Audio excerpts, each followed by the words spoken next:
Good morning and welcome to the Friday Forum. I'm Neil, I'm the Executive Director of Launch Minnesota.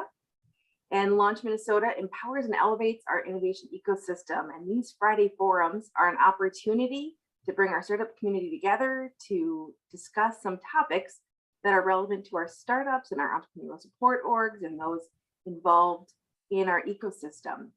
So today we have an esteemed panel of a lot of different perspectives on how to polish your pitch.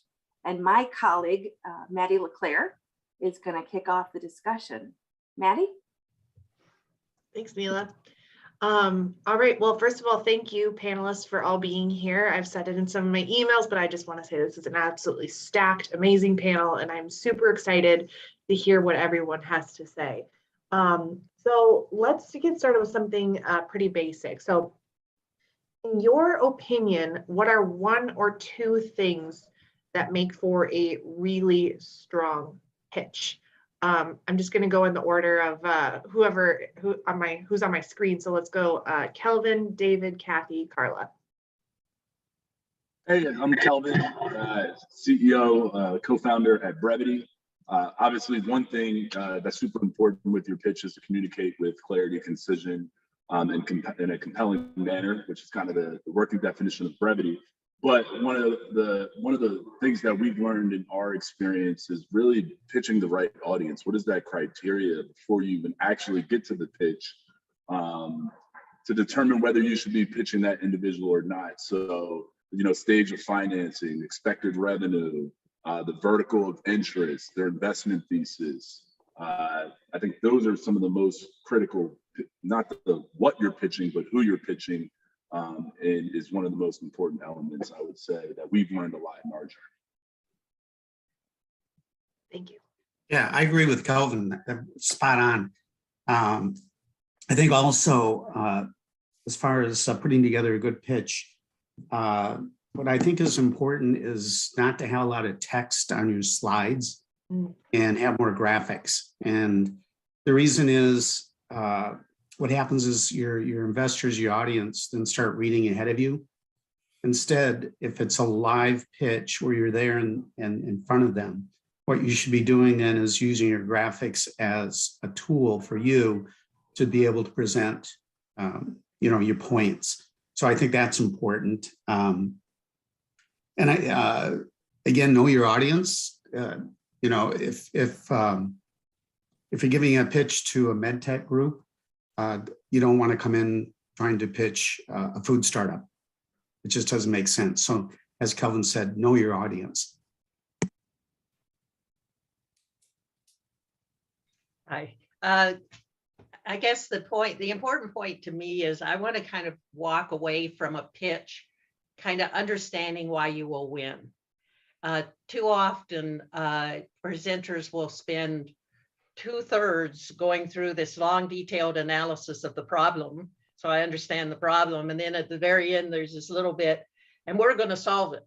And there's no context for me to understand why or how you're going to solve it and what you've done to validate that. So I think be able to capture that message, the problem solving early, and focus more on what you bring to the party and why you'll win.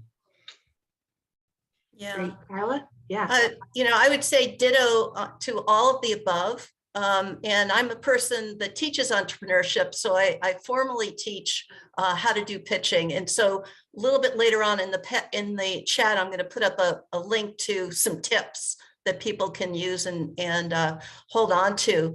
But I would agree that a lot of times people get confused around the purpose. Going back to Kelvin's point around who's the audience, what's the purpose, we kind of mush together a pitch that's more like a TED Talk versus a sales presentation versus an investor presentation. Mm-hmm. And if you're talking about investors, what they care about, as Kathy put it, is how will you win? But another way to put it is how will they get their money back and how will they make more than their money back? And so focusing in on the stuff that matters to that audience is what's important, and not getting into the weeds of either the history of your business or the details of either the problem or the specifics of your product. Mhm. Great. So yes, like all of you said, there's definitely an importance on who to pitch, knowing your audience, but I think it's also interesting to analyze when to pitch. In particular, is it necessary to have revenue when pitching a group of investors? Go ahead, Calvin. Well, I can attest to this. No, it's not. Again, going back to the earlier comment about, all right, stage of finances, expected revenue, expected vertical. Depending on there's so much information, there's NFX signal, there's a lot of data that shows, all right, at this stage of like the difference between seed and pre-seed. Like if I'm like Brevity right now, we're still in private beta. We're launching our commercial product at the end of August. If I'm, pitching someone who has 10K monthly recurring revenue expectations, and I'm getting upset that they're not interested, well, that's just their thesis. And we can't change someone's thesis unless you're really good, right? But you don't need to pitch.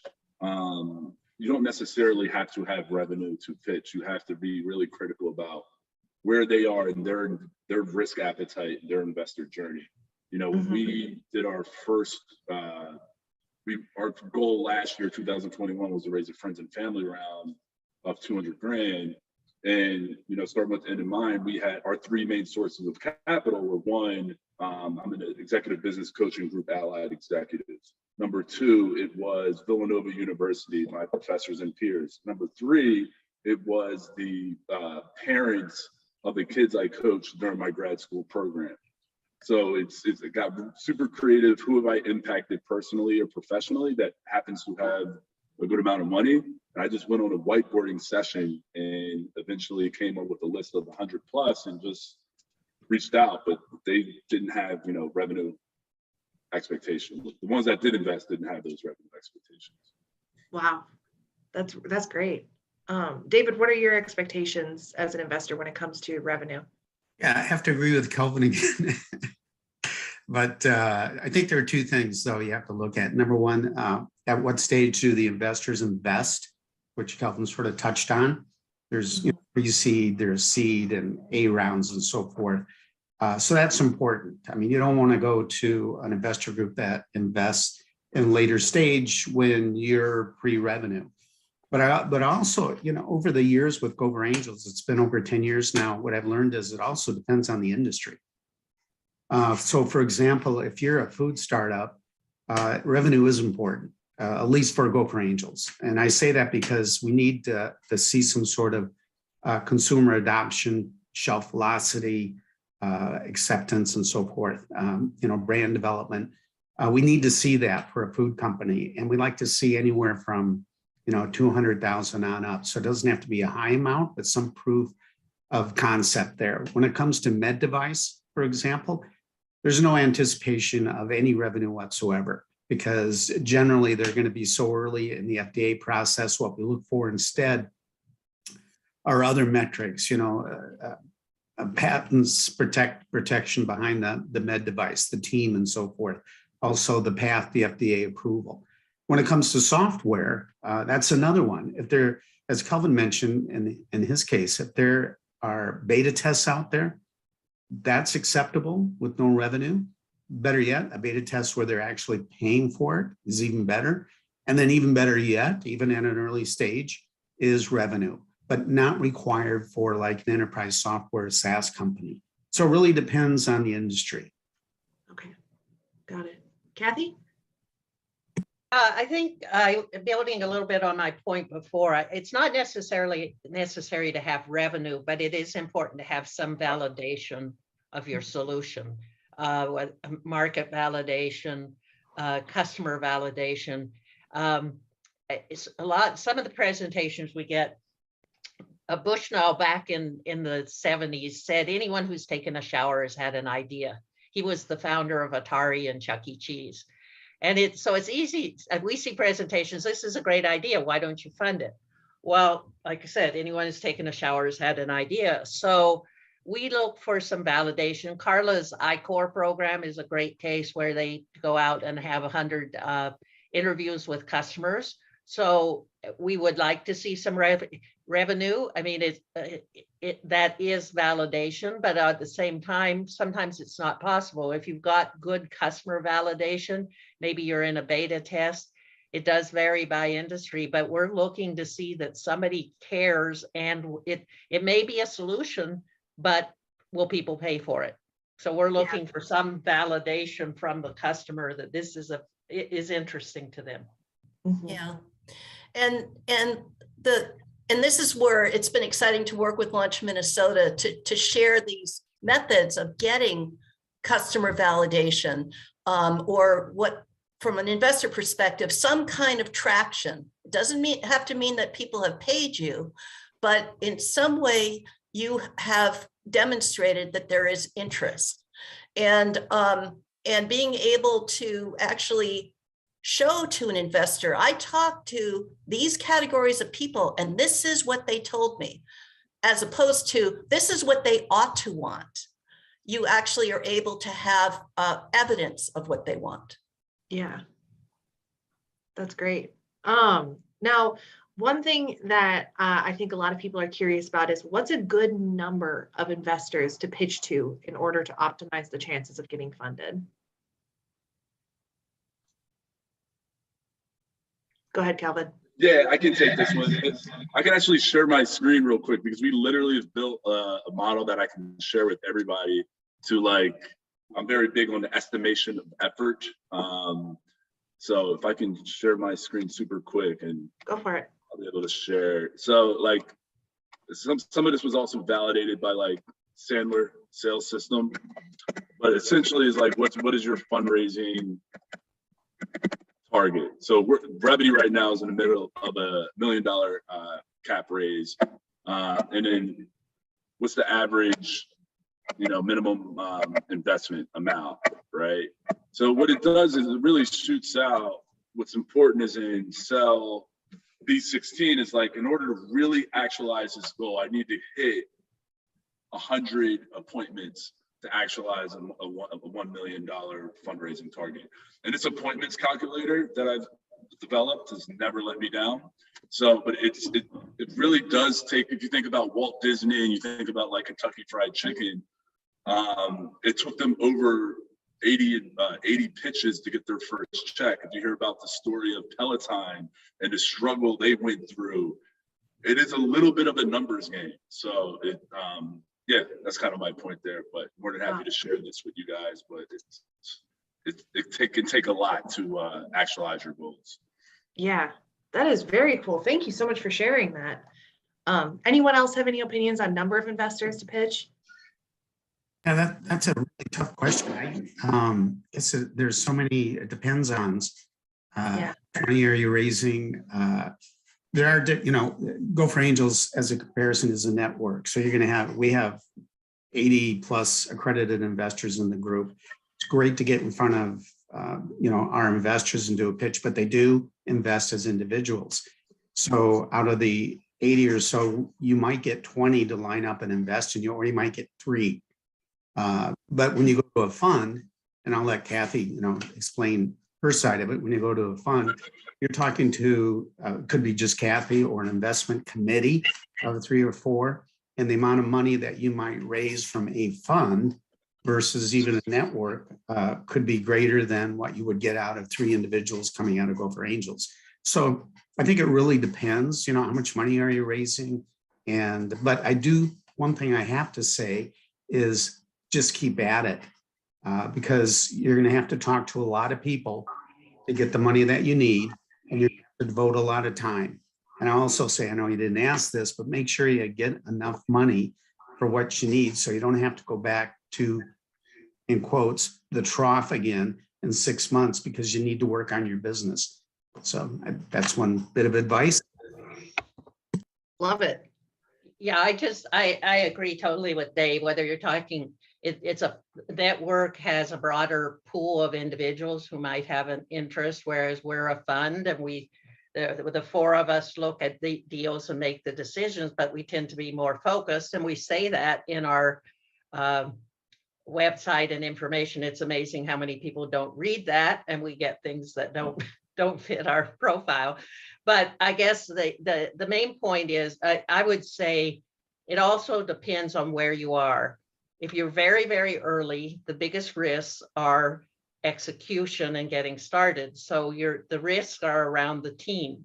So, or maybe the space. So you might need someone more focused in the space. As you move forward, the risks move more to business execution. And so that's a different pool of investors and a different model. So you need to be aware of that, and back to knowing who you're talking to. Okay. Yeah, and I think that whole issue of how targeted are you, as well as to what degree are you kind of going through gateways, like an angel group. One conversation is actually multiple conversations, is one reason that it's kind of hard to give a specific number. But another thing is it's not going to be just one conversation with a potential investor, and really being mentally prepared for developing relationships over time, and being told no early, and then maybe later being told yes as you've developed, or as they've gotten to know better what you have to offer. Great. Now, one thing that's coming up this spring is we have a ton of pitch competitions here in Minnesota. We have the different regions in greater Minnesota, all with their own competitions that are feeding into the Minnesota Cup. And then, of course, there's the Minnesota Cup itself, which is a different situation perhaps than pitching a group of investors. So do you have any suggestions for pitching in a startup competition? Are these pitches different? And then what makes a successful pitch in this situation? Do you mind if I start? Go ahead, Carla. Yeah. So the director of the Minnesota Cup's office is like literally next to mine. So Okay. I get to hear a lot. And I've been, several of us have been judges or mentors in Minnesota Cup.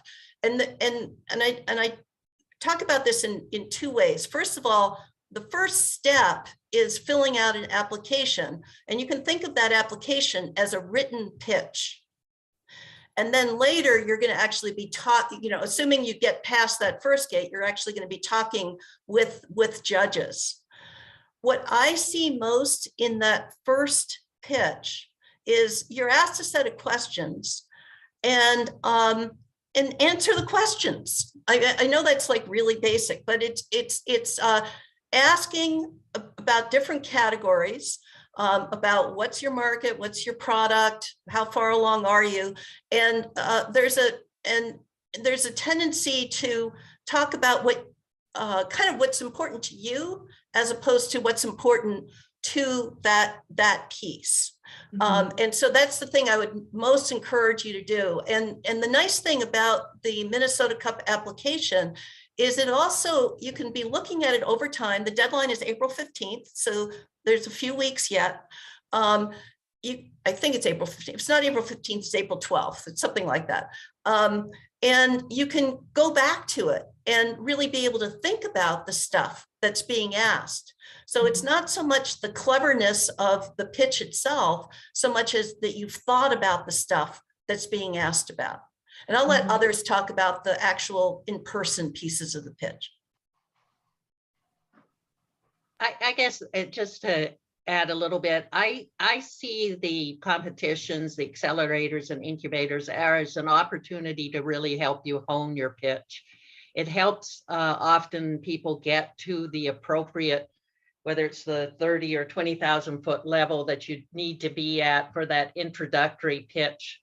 So you can get people to have the second meeting with you. I think that sometimes they don't focus as much on investors, and I will say that, so they will skew the pitch more to the message. about what the business is, but I think they're a good way to get started.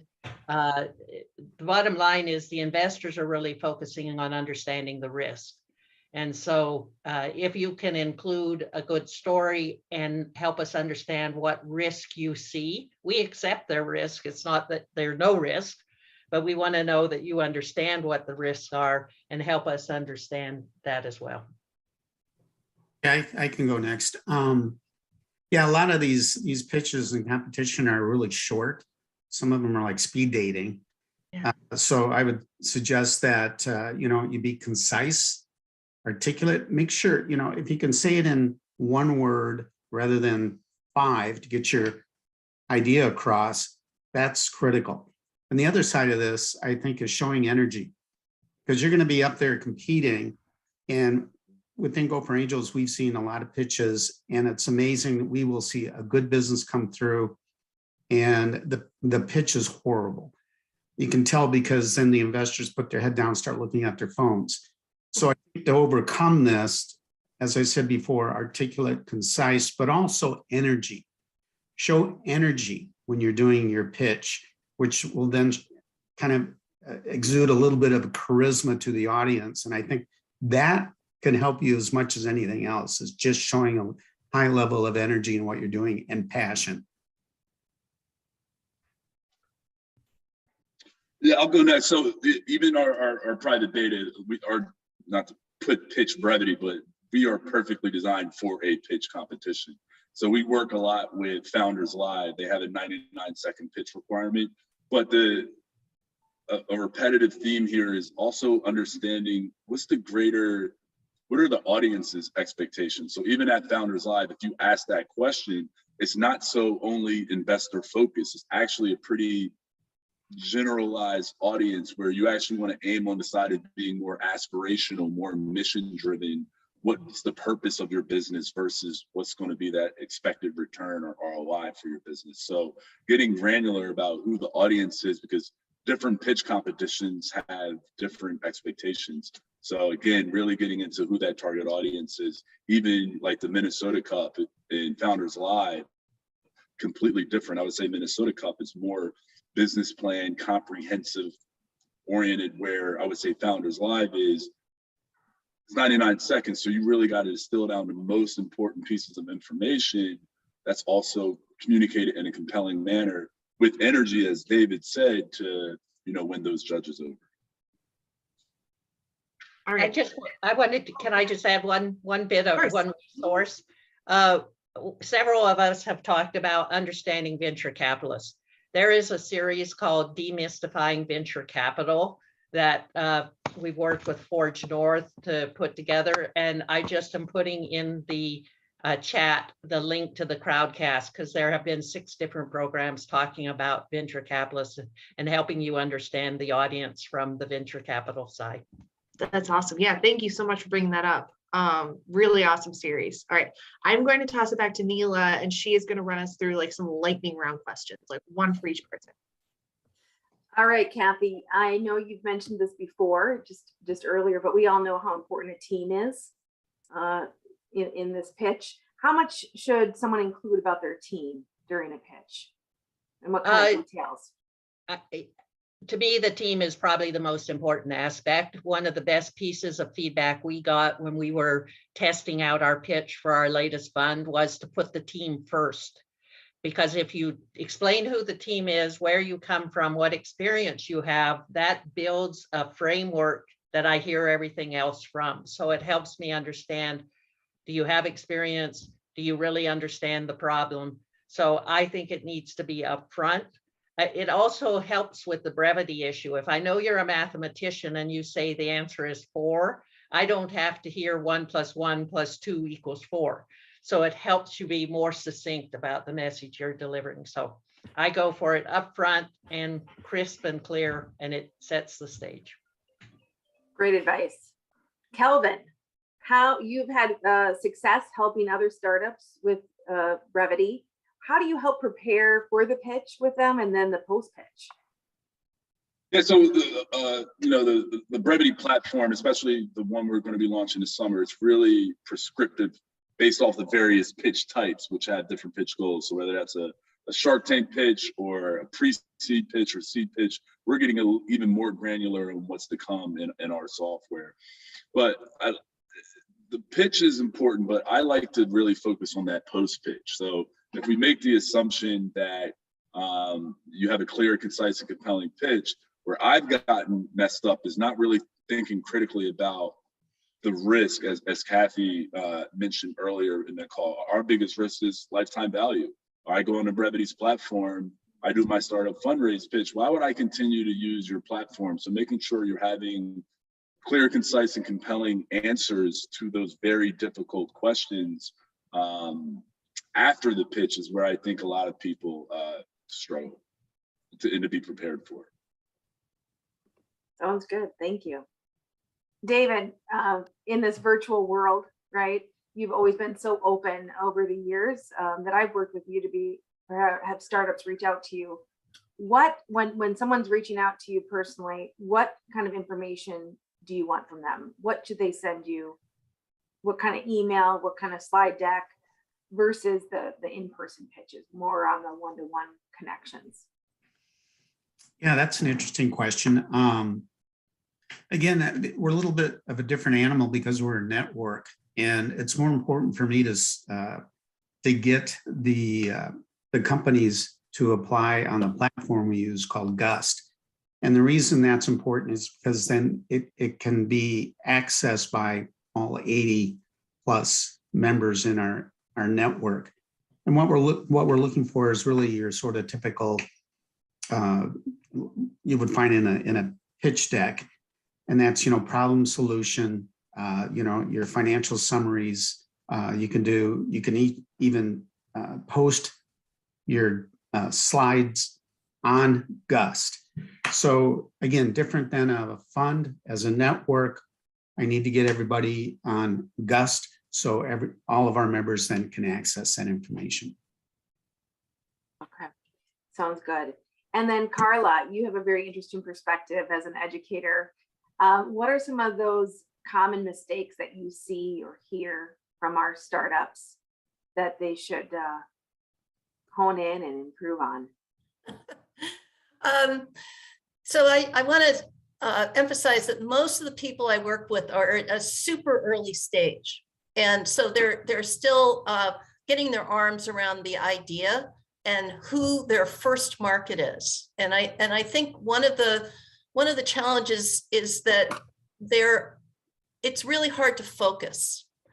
And there's a whole desire to the range of possibilities for your product or service, and staying focused on, well, what's the first one, and establishing what that first one might be through all that customer outreach stuff we were talking about before becomes really a challenge, because you feel like you're setting aside other opportunities, but in fact they're still there, but you need to find where to start.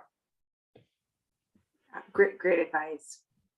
Now, we have some startups on the phone or on this call, and so this is a time that we want to open it up to some questions. I know there's questions in the chat that we've been following, but I know as Calvin said, many of you founders, doing almost 100 pitches, but trying to keep up the energy and all the details that our investors need. It's a fine balance, and it's sometimes a lonely journey.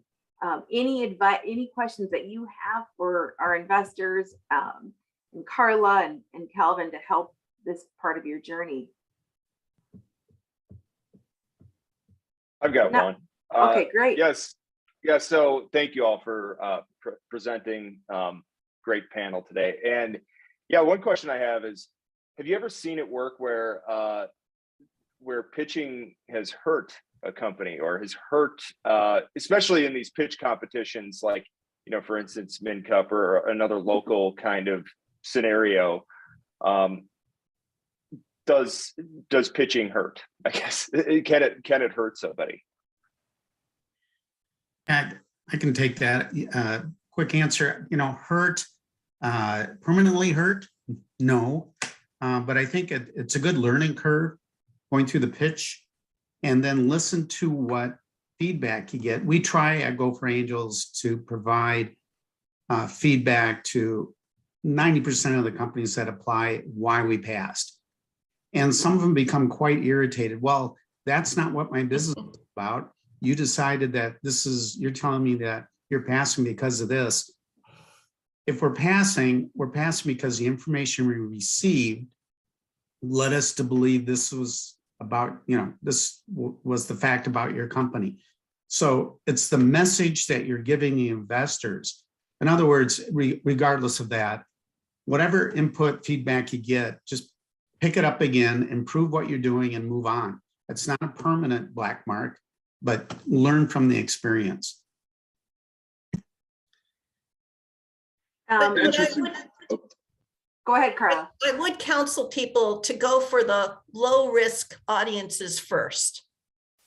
And get a little practice there, because it is more of a challenge to go back to someone that might be higher risk in some way, whether it's like a strategic corporate investor or somebody at a higher level VC firm.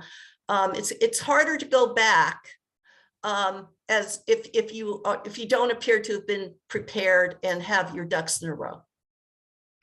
And Mark had a question in the chat that is kind of relevant to this line of questioning. How often should you be revising your decks after investor pitches? What kind of feedback should you get from those that aren't investing to improve your chances on the next pitch? I don't have any problem with adjusting pitches. That's part of the learning process. And I agree with Carla, start with some of the lower risk opportunities. You don't make your first sales call when you're to die for a customer, because you want to make sure you have the message right. And the same is true with investors. So I think it's okay to revise. That's part of the process, is the learning that comes from it. So go for it. Keep revising as you move forward, because you're going to learn what the investors are really interested in hearing. One note on the revision, and I fell victim of this, especially in 2021. Again, if we're being really granular about the audience, you have to start to weight the feedback you're getting. So if I'm getting pitch deck feedback, and I love her to death, my mother, who's never never did a startup. She's been in, pharmaceutical sales, and she's like, oh, you should change this. Like, really think about the audience you're getting feedback from before you just start iterating. And you're getting feedback from someone that's probably never going to write you a check. So just weight the feedback you get. Yeah, there's a good point there. And you're going to have to develop some thick skin because I have seen, you run into 5 investors, you're going to get 5 different opinions as well. So you really do have to weigh what you're hearing, because everyone evaluates these deals a little bit differently than someone else and may have a different investment thesis or a different background. So do weigh it. Don't be knee-jerk reacting to what you're hearing. Just consider it, I think, is important. Any other questions from the group? If not, I'll take more from the chat. There's a question, should they include the angel tax credit in their pitch deck so they know that they've been approved for that tax credit? Should that be part of the deck? Why not? And for those of you that aren't familiar with the angel tax credit or need to be certified as a business, you can go to Launch Minnesota under the capital tab under angel tax credit and have the links there for you. Yeah, All right. I have the follow-up to that one. So one of the portions of we have a pitch framework called SOUL, and the U in SOUL stands for uncover, proof, and potential, right? So if you think about the proof, it's really about like ideating what's going to be the most impactful for this audience, right? And depending on what traction level you guys have. So when we started Brevity off like super early on, the Minnesota Angel Investor Tax Credit was definitely a bigger hook early on than when it was later, right? So I think it's really about thinking about where we currently are, what's going to be the most impactful based off of what we have as a company. Because again, thinking about slide real estate, there's only so much you can put on there. So if you actually have, 15 grand a monthly recurring revenue, I would, prioritize putting that over, and that the Minnesota Angel Investor Tax Credit may be a talking point versus that actually being on your slides.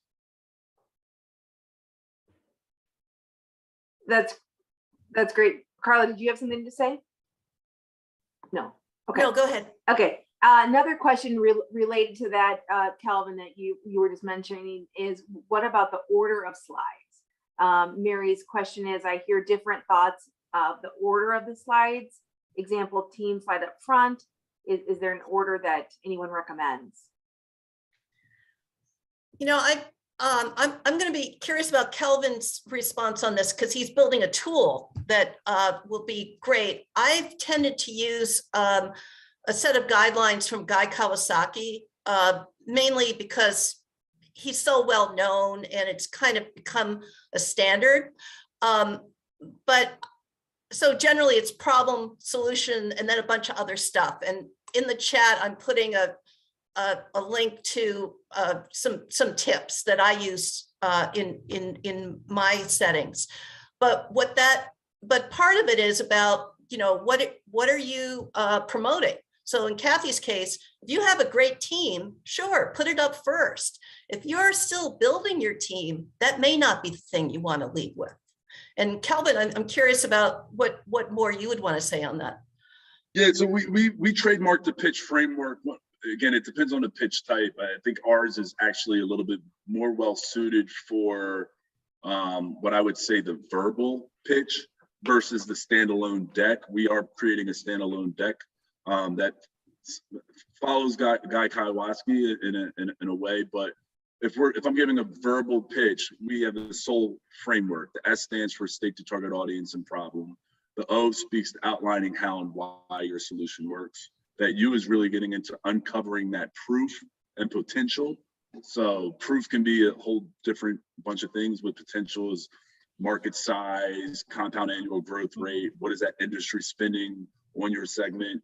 And then the L stands for list capabilities and needs. So list capabilities getting into why you, why your team. And what I see even in that section is, oh, we have 30 years of experience in X. What I think is more impactful, I just hired a new partner for my company. He helped scale a company from 5 million in revenue to 72 in a 3-year period. So I actually like to highlight, what is that one statement based off of either collectively, your leadership team, or individually, what have they done in their career that would give that investor confidence, like, I definitely need to learn more. And then list capabilities and needs. What do you need to succeed? So a lot of people say, oh, we need 250 grand for X, but I like to take it a step further. We need 250 grand for X that will get us to here. So those are like the 3 components of how I like to communicate: raise amount, use of funds, expected outcomes. Great. Mark, you have another question, and you can come on camera and ask some of your other questions too, I see. But the latest question is, how important is storytelling in pitches? Yeah, when they were talking about kind of order of pitches, it made me think like, Yeah. Maybe that ties to storytelling. So maybe they can talk a little bit about that. Yeah, this is something I think is really interesting. The best pitch I've ever seen was all that was on a slide was a graphic. And this was an in-person pitch. So the graphic is there, people can look at the graphic, and then there's the storytelling around that graphic. And that means you have to be really well practiced, so you're not stumbling. But that's the best pitch in my mind, is to have good graphics and then tell the story behind that graphic. On the other hand, I think Kelvin brought up a good point. If it's a standalone pitch, in other words, you're attaching it to an email or something, then you need a lot of text because they have to read your story. And there's a huge difference between the two.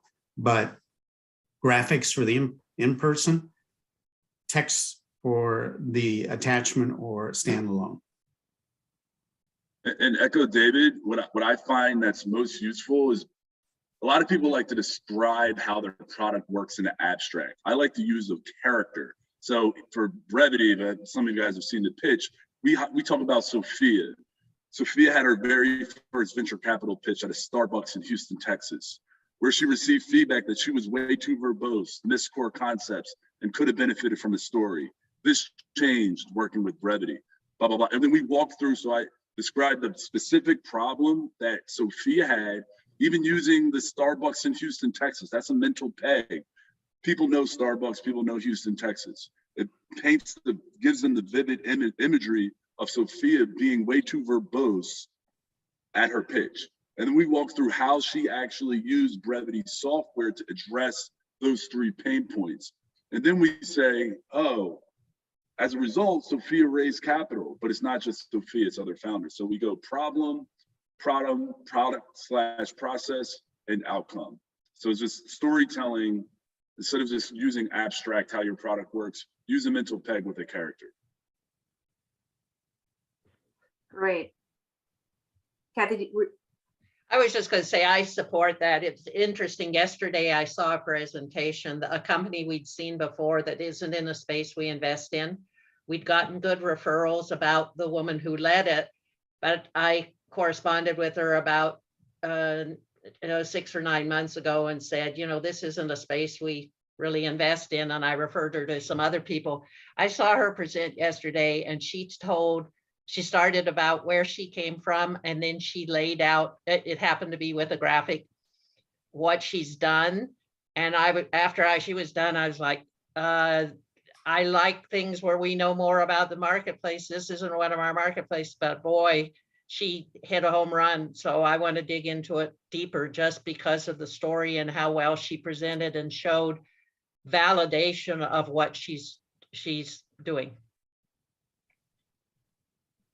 great. Pat asked a good question here. So often market estimates are very optimistic. How have angels and venture capitalists view market estimates? Does a company lose credibility if their market estimates are too optimistic? I can comment on that. I mean, it's a little bit about the number because you want to have a reasonable size market, but it's more about what is the number. Too often you see, okay, I have a tool that helps with laparoscopic surgery, and the surgical market is trillions of dollars. Well, in that trillions of dollars are lots of things that don't relate to laparoscopic surgery, or much less the specific tool for the specific surgery.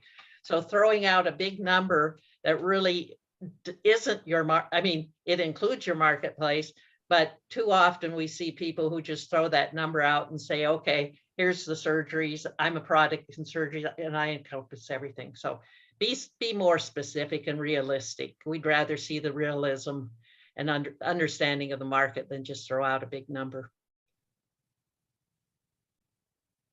Okay. Yeah, I think it does demonstrate some understanding of your industry, though.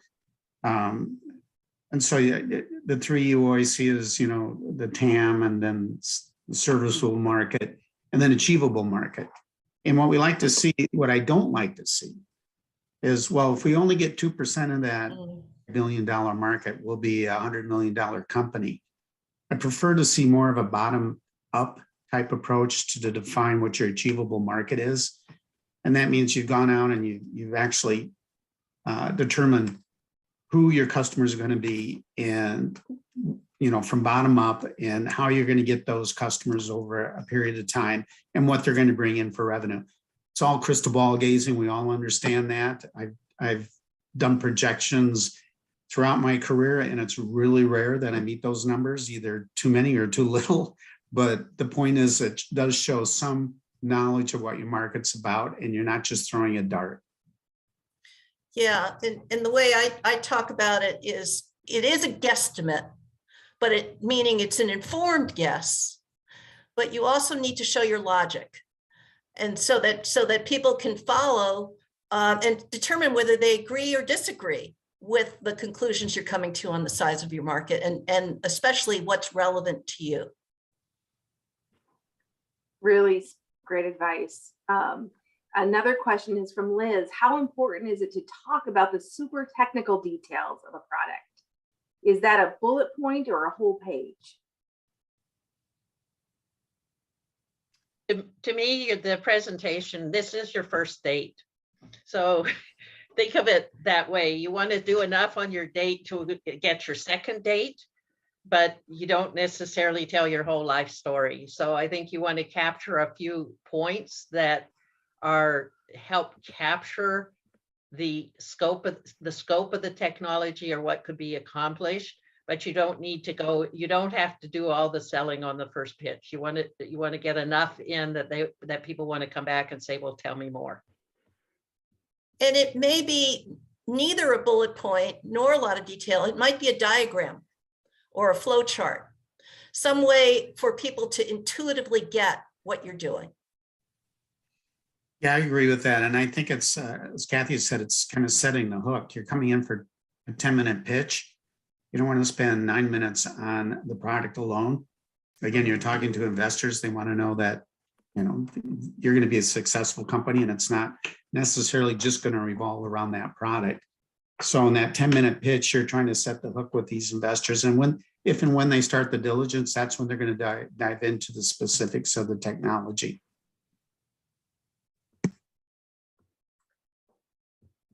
Is there any other questions from oh, Kathy, you go for it. I wanted to make a point that really hasn't come up. We've talked about scoping out the investors and understanding our areas of interest. Angel investors typically want to help their companies. We're named Sophia because it's the Greek goddess of wisdom. We want to not only put our money there, but we want to add value.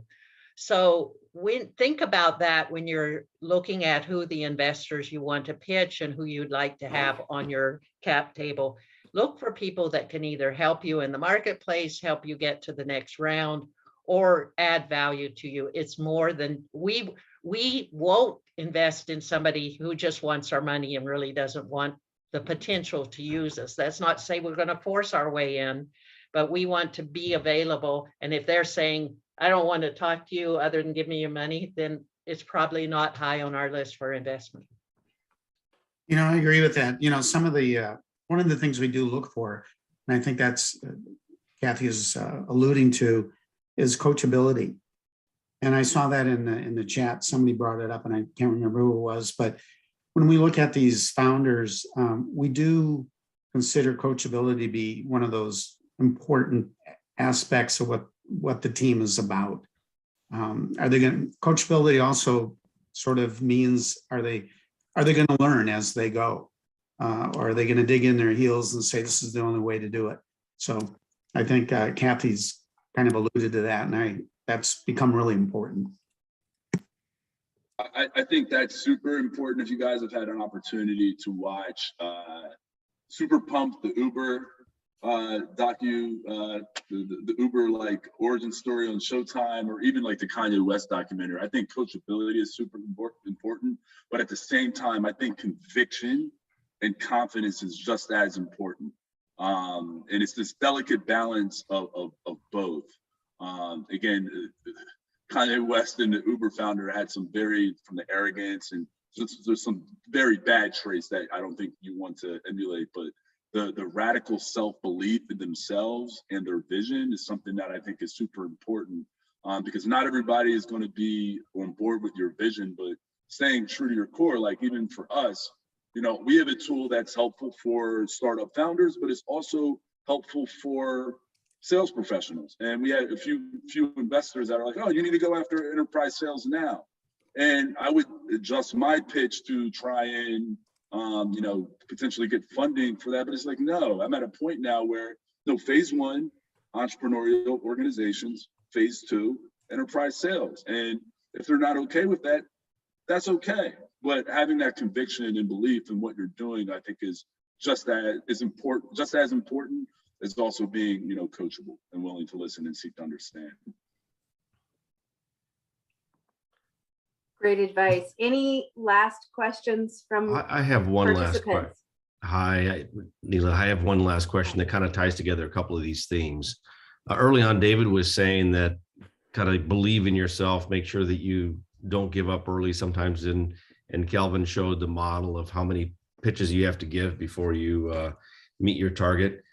In the middle of the section, we talked about just listening to feedback and how to make your pitch better. So taking the feedback from the audience and your investors. And then the third stage, we talked as well about making sure that we focus on the right VCs and the right investors so that they're bringing more to the table.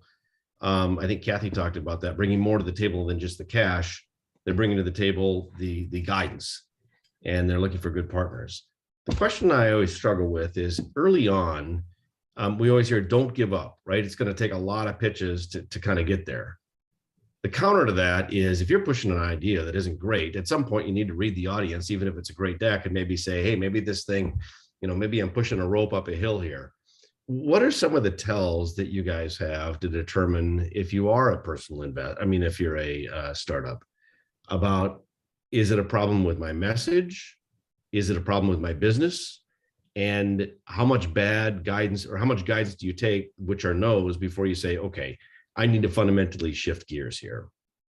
And Calvin, I think you used the word nuance, and I think that's probably in there somewhere, but perspective is appreciated. Yeah, so we actually have a book. If you guys know that we have a book coming out, and we have a chapter on this, Michael, because there's business model and then there's pitch and delivery. And you have to, when you have a good business model and you have a good pitch, that's the secret sauce. Because someone said earlier on this call that where there's good business model. David said it, there's a great business model, but then they're on their phone and they're tapped out. So you want to anchor on the side of having both. And so we have a chapter in our book about, have you validated key assumptions, right? Before the pitch, have you actually validated that this is something that someone wants and that someone's willing to pay for it? Because there are some great solutions that people love and they actually add value, but they're not going to actually pay for it. So it's really about that upfront work before you even start thinking about pitching, whether it's been validated or not. So I think that's the biggest perspective. I remember, the tech startup I worked for in Denver, the founder actually ended up eventually investing into Brevity, but he knew about Brevity early on and he thought it was a great idea. And he was the first person I went to for investment. And I said, hey, we need 250 grand. And then he started asking me like, oh, tell me about some of your key assumptions. And I haven't validated them yet. And he was like, dude, you got to go back to the drawing board. You validate these key assumptions, I'll write you a check. So I think that's a super important piece there. Okay. I agree with that. I've been through this before myself. I'm a strong believer in research. Research what you're doing, talk to your potential customers, make sure it's real. And not only talk to them, keep an open mind, be prepared to be objective, which is somewhat difficult when you're passionate about a certain business you're trying to get started, but be objective. So if you go talk to that customer base or those that are going to pay for it and see if this is a viable business or not, that's critical. And if you don't have that, then you're just guessing if this is going to work or not. So I think research is incredibly important before you start the journey. Yeah. Validate, as Kelvin said, to validate your business model, and you'll discover things. And it's the accumulation of all that evidence. And it's not just one or two things. It's the more people you talk to, the more patterns start forming. And along the way, then you may have to make a decision to either drop or pivot. And sometimes people pivot in very dramatic ways. And this being open to that, to all those different inputs becomes really important. And it's scary to do. And I think a lot of times people kind of are a little hesitant to do it because they might get messages that they don't necessarily want to hear. And being able to get over that hump and really listen is really important. Yeah, I've got a good example of this. there was a company that I spoke with that had a great idea. Their market was going to be condominium managers for property security. And they went out and they talked to those condominium property managers and found out, well, we're not really interested in this. We already have something.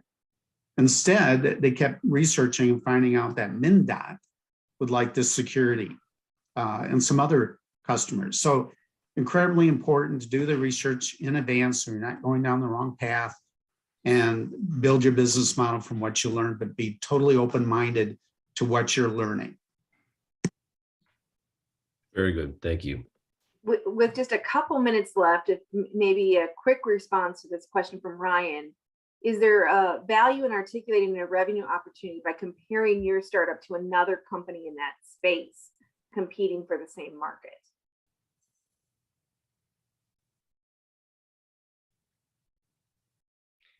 There are pros and cons to that.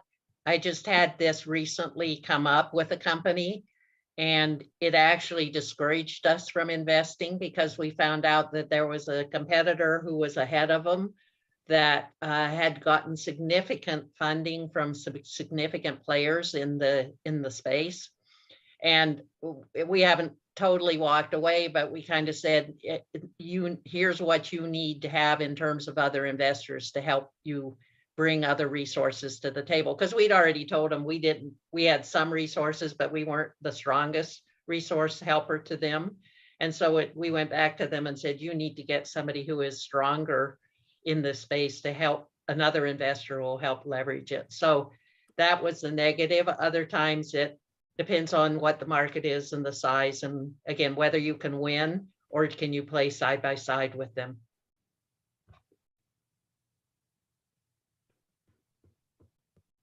Great, thank you for that. You know, the reason for this pitch too is Maddie's putting a lot of updates in the chat about events that are happening with MnCUP. We're really proud that Launch Minnesota, working with MnCUP and our partners across the state, now have a feeder system in every region for the MnCUP competition. So last night was the Ignite Cup that I was able to be there and judge. West Central has one on April 13th. So if you know anyone in the West Central region, please encourage them to apply to that. And in our closing, I really just want to thank the panel. You know, Kathy, you mentioned about adding value, and in this position with Launch Minnesota, which I'm so enjoy having, I have the pleasure to work with so many different sectors and individuals. So, you know, I see that every day our investors are adding value to the startups, even if you're not investing. Just being available for these panels, being available for these conversations. The investors want our startup ecosystem to succeed, and they are adding value.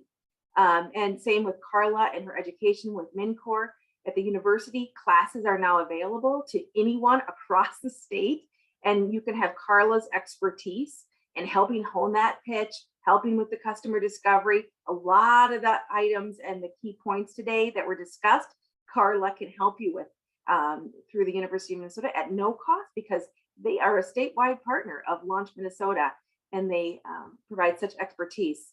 And then to Calvin, a huge thank you. Our founders help each other, and I see this every day. They support each other and lift each other up. They are going through a really lonely journey, trying to keep that energy up, trying to go to that next pitch. And you know, I've seen firsthand Calvin helping his fellow founders with their pitches and with success. The founders have been raising money. And so really, I've always said that Minnesota's ecosystem, our value proposition is our people. And I think today's panel really clearly shows that. So a deep gratitude to all of you for being part of it and taking your time today to join us. So next time we meet will be the 4th Friday of April. Can't believe it's going to already be April. But thank you so much, and happy Friday. Everyone. Thank you.